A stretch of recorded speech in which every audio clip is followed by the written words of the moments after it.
सर्वप्रथम तुम्हाला पुणे लोककडून वाढदिवसाच्या खूप खूप शुभेच्छा. धन्यवाद. आज आमच्या मान्य नगरसेविका वानवडी भागामध्ये गेली 10 वर्ष अतिशय चांगलं काम त्यांनी केलं. त्या कालिंताई पुंडे यांचाही वाढदिवस आहे आणि आजच्या या वाढदिवसाच्या निमित्ताने देऊळबंद 2 हा या भागातील सर्व माता भगिनी, पुरुष कार्यकर्ते, नागरिकांना या राजहंस सिनेमामध्ये तिन्ही स्क्रीनवर आज आम्ही हा देऊळबंद सिनेमा दाखवत आहोत. आणि या सिनेमाच्या निमित्ताने खऱ्या अर्थानं जो प्रवीण तरडे आणि त्यांच्या सौभाग्य युतीने हा सिनेमा निर्माण केलेला आहे, त्या सिनेमा दाखवण्यामागची भूमिका हीच होती की रोजच्या जीवनामधल्या कटकटी, रोजचं सगळं तेच ते स्वयंपाक, हे नोकरी, काम धंदा याच्यातून वेळ काढून या वाढदिवसाचा आनंद दुगुणित करण्याच्या निमित्ताने तो आनंद दुगुणित व्हावा या सर्व माता भगिनींचा, म्हणून आज आम्ही हा सिनेमा या ठिकाणी दाखवलेला आहे. आणि सिनेमा अतिशय खूप उत्कृष्ट चांगला सिनेमा आहे आणि मला असं वाटतं की माता भगिनी याचा खूप चांगला आनंद घेतील आणि आनंद होतील आणि त्या सिनेमाच्या माध्यमातून जी कथा या ठिकाणी दाखवण्यात आली ती कथा देखील स्वतःच्या जीवनात अंगीकृत करतील. खूप खूप धन्यवाद. लोकसेवेचं खूप खूप धन्यवाद. पुणे लोक धन्यवाद. सर्वप्रथम तुम्हाला पुणे लोककडून वाढदिवसाच्या खूप खूप शुभेच्छा. काय सांगाल तुम्ही आज तुमच्या वाढदिवसानिमित्त इतका आध्यात्मिक आणि कुटुंबाला जोडणारा चित्रपट तुम्ही आज सगळ्यांना दाखवत आहात, काय सांगाल? खरं तर मी माझ्या दोन्ही मुलांचे आणि त्यांच्या सर्व टीमचे मनापासून खरंच खूप खूप आभार मानते, त्यांना धन्यवाद देते. कारण मी त्यांना सांगितलं होतं की माझा वाढदिवस असा म्हणजे हेच करायचं नाही, कारण मी एक तर धार्मिक आहे, मी पांडुरंगाची भक्त आहे.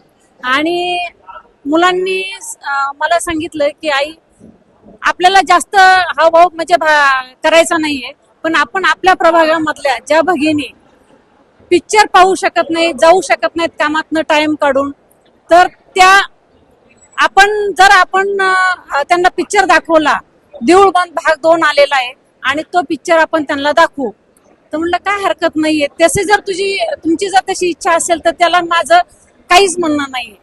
कारण माझी पण इच्छा आहे किंवा माझ्या भगिनी ज्या माझ्या प्रभागातल्या भगिनी आहेत त्या बाहेर पडल्या पाहिजेत. त्यांना कुठल्या ना कुठल्या याच्यातनं मी असं नेहमीच म्हणजे त्यांना असं एक आजाद करण्याचं हे असतं माझं, किंवा त्यांना स्वयंपाकातनं, मुलातनं किंवा कामातनं टाइम भेटत नाहीये. ह्या निमित्ताने त्या बाहेर येतील, देऊळ पिक्चर पाहतील.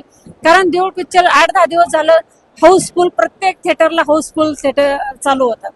मग म्हटलं ठीक आहे, आपल्या प्रभागातले जेवढे येतील तेवढे. पहिल्यांदा अपेक्षा नव्हती मला की बाबा एवढे लोक येतील म्हणून, परंतु मुलांनी सांगितलं की 2 दिवसाचं त्यांनी फेसबुकला टाकलं की 2 दिवस बुकिंग राहणार. परंतु मला सांगायला आनंद होतो की एकच दिवसामध्ये ती बुकिंग संपली आणि 1000 झाले, 1000चे 1500 झाले. इथं जे ह्या 93 मॉलला जे 4 पण थिएटर आहेत ते 4ही बुक झाले. आणि मग आता काय करायचं, लोक तर येत आहेत, लोक तर सांगतात की नाही दादा आम्हाला पिक्चर पाहायचा, ताई नाही तू आम्हाला पिक्चर पाहायचा आहे. मग ठरवलं काय हरकत नाही म्हणलं, लष्कर कॅम्पामध्ये विक्टोरिया सिनेमा थिएटर आहे ते बुक केलं काल.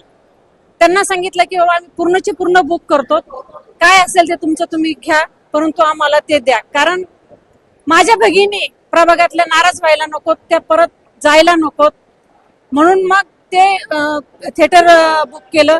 आणि अक्षरशः मी दुपारी 4चा जो शो होता त्यांचा, 4 ते 7चा शो होता, 4 ते 7च्या शोला गेले तर अक्षरशः फुल झालेले होते. ते मध्ये जे असतात पायऱ्या नव्हती तिथं सुद्धा लोक बसलेले होते, म्हणजे आतमध्ये जायला सुद्धा जागा नव्हती, एवढं फुल थिएटर झालेलं होतं. मला खूप ते पाहून समाधान वाटलं.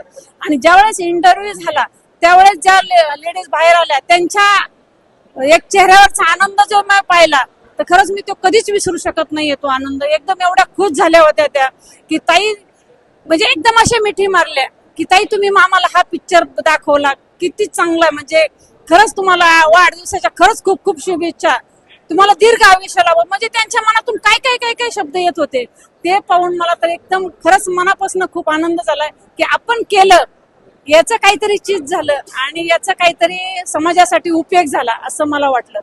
त्याच्यानंतर मी 93ला परत आले, 6चा शो होता इथं. त्या 6च्या शोला इथं आल्यानंतर इथं सुद्धा त्याच पद्धतीचा माहोल होता, खूप गर्दी होती. 4ही पण थिएटर पूर्ण फुल झालेले होते. त्या पण लेडीजचा जर आनंद पाहिला तर ते सुद्धा मला असं खूप म्हणजे मनापासून हे झालं की अरे हे आपण जे केलंय हे खरंच खूप चांगलं आहे. आणि त्यांना माझ्यापेक्षाही त्यांना खूप आनंद झाला. ते पाहून मला खूप समाधान वाटलं. माझा आज वाढदिवस माझ्या सारथी म्हणजे लागला असं म्हणजे माझं म्हणजे मुलांनी खरंच ह्या वाढदिवसाचं सार्थक केलं असं मला म्हणावं वाटेल.